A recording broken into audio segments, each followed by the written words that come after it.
శనార్థి sir. జనార్ది sir బోనాల పండుగ శుభాకాంక్షలు సార్. శుభాకాంక్షలు. సార్ ఇవాళ ఉజ్జయిని మహంకాళి అమ్మవారికి బోనాలు అయితే సమర్పిస్తారు కదా జనాలు.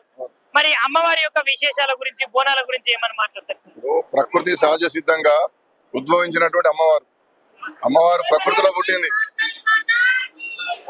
1814లో ఈ సైన్యంలో పనిచేసినటువంటి సూరటప్పయ్య అని ఒక ఆయనే ఈడ ప్లేగు కలరా వ్యాధితో అందరు చచ్చిపోతా అంటే వాళ్ళకు మేలు జరగాలని చెప్పి ఆయన ఇక్కడ ఆ దేవాలయాన్ని ప్రతిష్ఠిస్తా అని చెప్పిండు.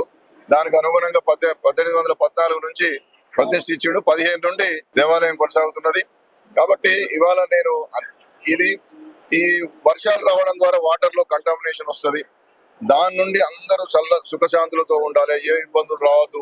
మంచిగా అక్కజనులందరూ మంచిగా పశువు రాసుకుంటారు, వేపాకు పట్టుకొని తిరుగుతారు. ప్రకృతి సహజ సిద్ధంగా ఎక్కువ నీళ్ళలో ఉంటారు వాళ్ళు. కాబట్టి ఈ కాలంలో ఎక్కువ పసుపు రాసుకోవాలి, ముఖానికి కాళ్ళకు రాసుకోవాలని చెప్పి, వేపాకులు వారిలో రోగ నిరోధక శక్తిని పెంచుతుంది అని చెప్పి, ఆ విధంగా ఇట్లాంటి ప్రకృతి ద్వారా ఉద్భవించినటువంటి తల్లి ప్రకృతిలో ఏర్పడేటటువంటి ప్రళయాల నుండి మానవ సమాజాన్ని రక్షించడానికే ఈ బోనాల పండుగ.